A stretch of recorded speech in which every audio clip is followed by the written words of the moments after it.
Good morning student. आज मैं कक्षा 9 के लिए इस जल प्रलय में का तीसरा भाग पढ़ाने जा रहा हूँ। आप लोग इसको ध्यान से सुनिए और समझिए। जैसा कि यहाँ पर जो बाढ़ का एक मंजर था, उसे देखने के बाद लेखक को बहुत घबराहट होती है, लेकिन जो लोग देखकर वापस आ रहे थे उनके चेहरे पर कोई भी कष्ट या ऐसी कोई भावना नहीं विद्यमान हो रही थी जिसे उन लोगों को ये लगे कि बाढ़ का प्रभाव भी उनके ऊपर पड़ रहा है या बाढ़ से उनका क्या नुकसान होने वाला है। लेकिन दूसरे परिप्रेक्ष्य में जो यहाँ लेखक है, बाढ़ के परिदृश्य को देखने के बाद बहुत ही उसे बहुत ही अधिक कष्ट होता है। अब इसके बाद इसके आगे का खंड देखिए आप। जैसे कि इसमें अंतिम था, आसन संकट से कोई प्राणी आतंकित नहीं दिख रहा था। जैसा कि इसमें कहा गया है कि जो व्यक्ति बाढ़ की स्थिति को देख करके वापस आ रहा था, तो ऐसा लग रहा था कि उसके आतंक यानी बाढ़ की विभीषिका के आतंक से कोई भी व्यक्ति के अंदर डर नहीं था, न कोई व्यक्ति डर रहा था।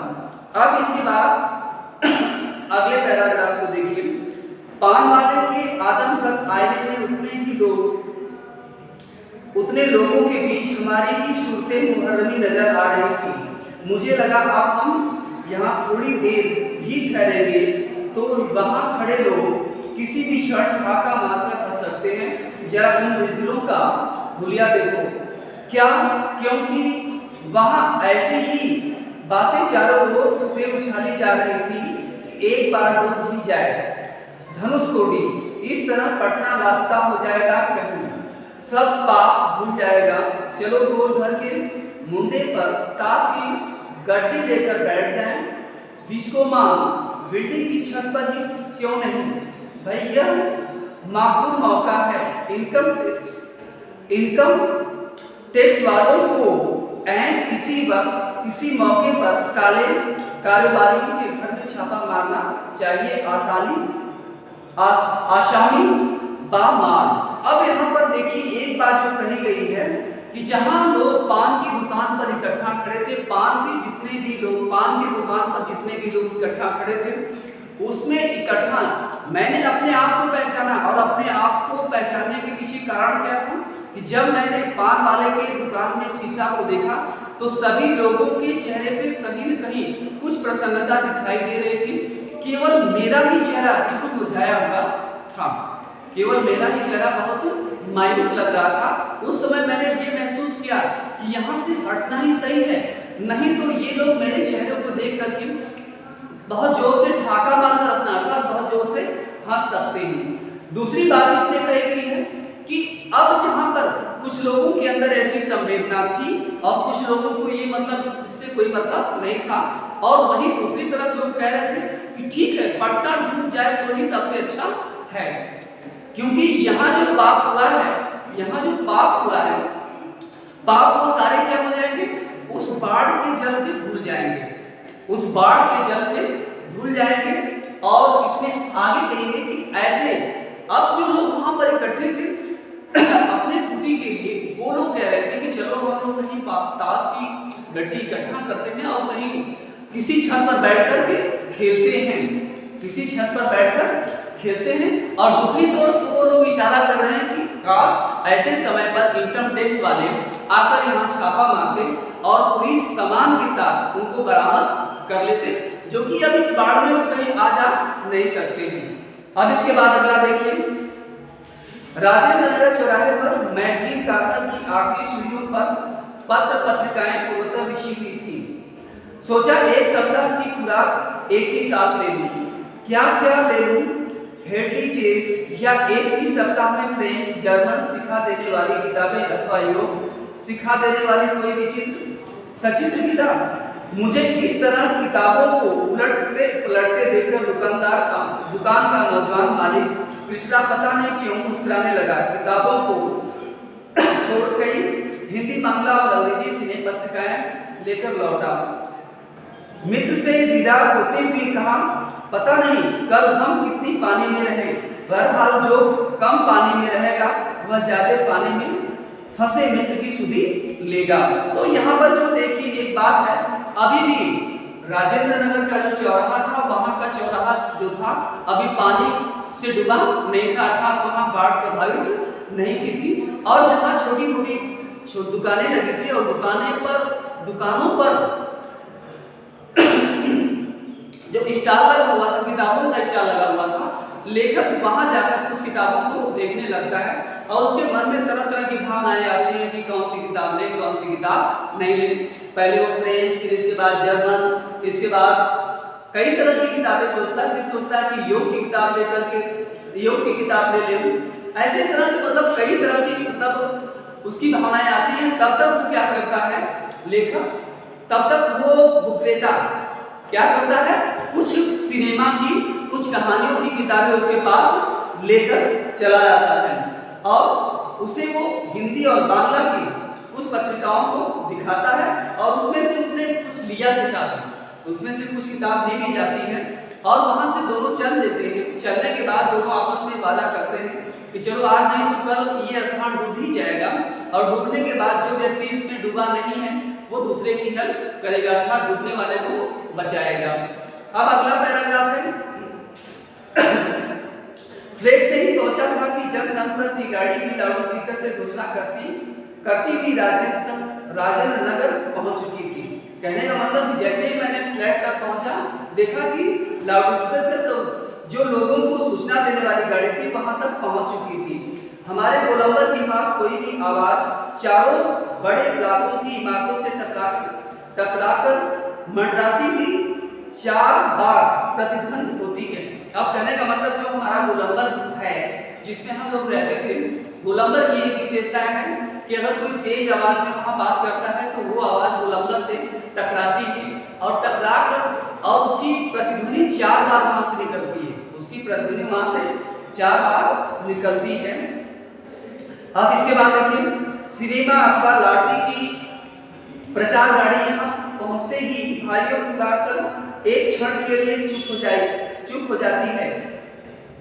फिर से देखिए, भाइयों पुकार कर एक क्षण के लिए चुप हो जाती है। इसके बाद पुकार कर मंडराती हुई प्रतिध्वनि होती है, भाइयों भाइयों भाइयों।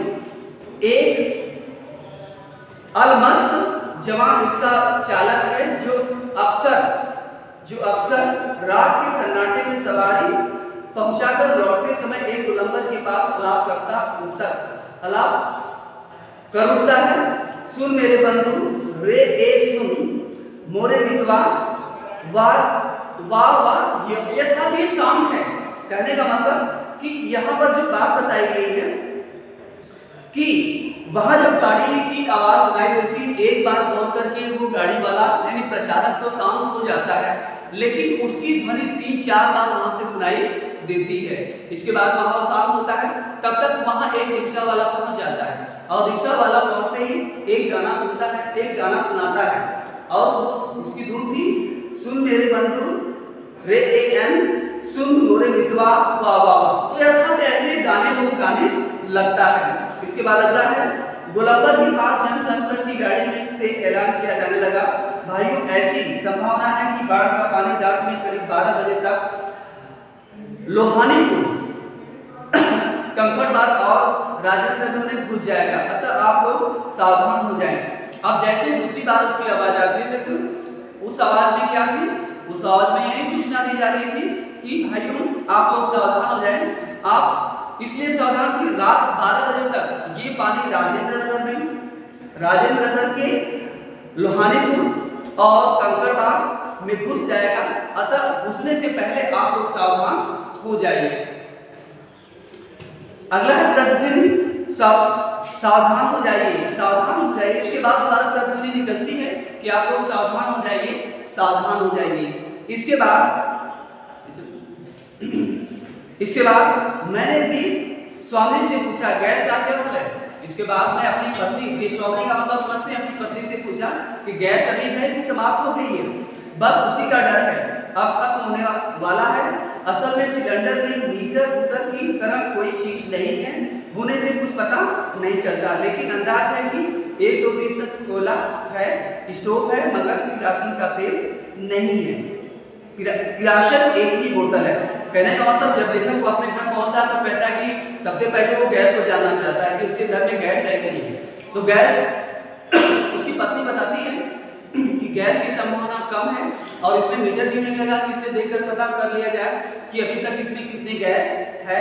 दूसरी बात वो कहती है कि चलो ठीक है गैस खत्म हो जाएगा तो 2-3 दिन के लिए हमारे पास कोयला है, और कोयला है तो कोयले से भी चला सकते हैं, स्टोव है, लेकिन किरासन का तेल, जो किरासन जिसे हम कॉमन शब्दावली में मिट्टी का तेल कहते हैं, वो सिर्फ एक ही बॉटल है हमारे पास जो कुछ ही समय तक चल सकता है।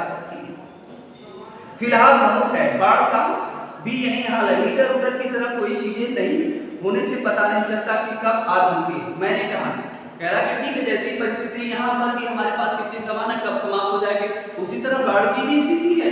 बाढ़ की स्थिति वही है कि बाढ़ आकर के कब यहाँ पर हम लोगों के पास आ पहुंचे, ठीक है ना।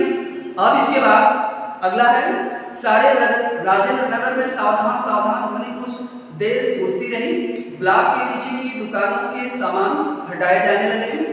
मैंने मेरे फ्लैट के नीचे के दुकानदार ने पता नहीं क्यों इतना कागज इकट्ठा कर रखा था, एक अलार्म लगाकर सुलगा दिया। हमारा कमरा धुएं से भर गया। इसी बीच उसने देखा कि जिस फ्लैट में वो रहता था ऊपर वाले फ्लैट में, तो नीचे के फ्लैट में पानी भर गया था और पानी भरने से वहां से लोग सामान तो अपने हटा ही रहे थे। दूसरी बात उसने कहा कि जो नीचे के दुकानदार थे वो इतना कागज इकट्ठा, इतना कूड़ा करकट इकट्ठा कर लिए थे कि किसी ऊंचे स्थान पर जहां से उसकी खिड़की यानी लेखक की खिड़की बिल्कुल सामने थी वहां पर ले जाकर के जला देता है, और जलाने के बाद अधिकांश जो धुएं का भाग होता है लेखक और उसके अगल बगल के कमरे में चला जाता है और जो कमरा है धुएं से पूरी तरह से भर जाता है। सारा शहर जगा हुआ है। पश्चिम की ओर कान लगाकर सुनने की चेष्टा करता हूँ।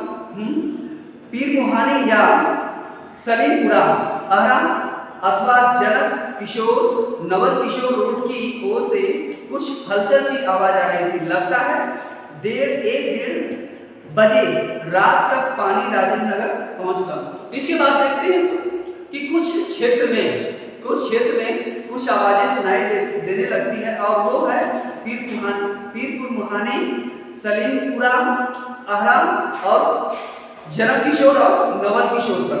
वहां से कुछ आवाजें आ रही थी और ऐसा अनुमान लग रहा था, ऐसा संभव लग रहा था कि कुछ समय में या थोड़ी देर रात में वहां पानी पहुंचने वाला है। अगला कैसे देखिए, सोने की कोशिश करता हूं लेकिन नींद नहीं आएगी। कहीं कंपोज की टिकिया अभी की नहीं, कुछ लिखूं, क्या लिखूं, किंतु क्या लिखूं कविता। शीर्षक बाढ़ आपको प्रतीक्षा। कहने का मतलब कि इसके बाद वो लेखक सोने की कोशिश करता है लेकिन उसे नींद नहीं लगती है।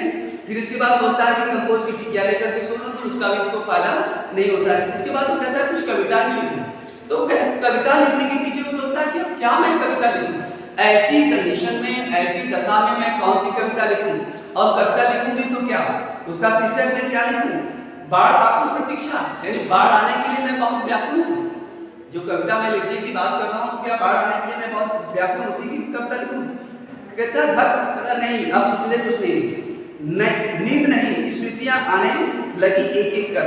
अब उसके बाद नींद उसे नहीं आती है और एक एक यादें उसे आने लगती हैं। चलचित्र के बेहतरीन दृश्यों की तरह, जैसे आप मूवीज देखते हैं, पिक्चर देखते हैं, एक एक दृश्य बिल्कुल क्रम से आते जाते हैं, उसी तरह उसके दिमाग में वो सारी बातें आने लगती हैं। चलिए ठीक है, आज की डेट में सिर्फ आपको इतना ही, और अगले डेट में चौथे में आपको मैं इसके अगले पेज यानी पेज नंबर आपको 7 और 8 पढ़ाऊंगा। तब तक आप इसके 2 प्रश्न उत्तर लिख करके भेजेंगे। पहला प्रश्न है, राजेंद्र नगर पर कुछ दुकानें खुली थी, ऐसा क्यों था। राजेंद्र नगर में कुछ दुकानें खुली थी और वो क्यों खुली थी। दूसरी बात इसमें जो बताई गई है, दूसरा प्रश्न है, अब रिक्शा वाला जैसे ही वहां पहुंचता है, राजेंद्र नगर में पहुंचता है, वो पहुंचने के बाद कौन से गीत गाता है और क्या उसकी ये दिनचर्या प्रतिदिन की थी? रिक्शा वाला वहां पहुंचकर कौन से गीत गाता है? और दूसरा इसमें इसी का दूसरा प्रश्न है, क्या ये इसके प्रतिदिन का कार्य था कि वहां पहुंचने के बाद वो गाना गाता ही था? तो ये दो प्रश्नों, यानी बच्चों ये दो प्रश्नों के उत्तर आप लिख करके भेजेंगे। और आज के डेट में इतना ही, धन्यवाद।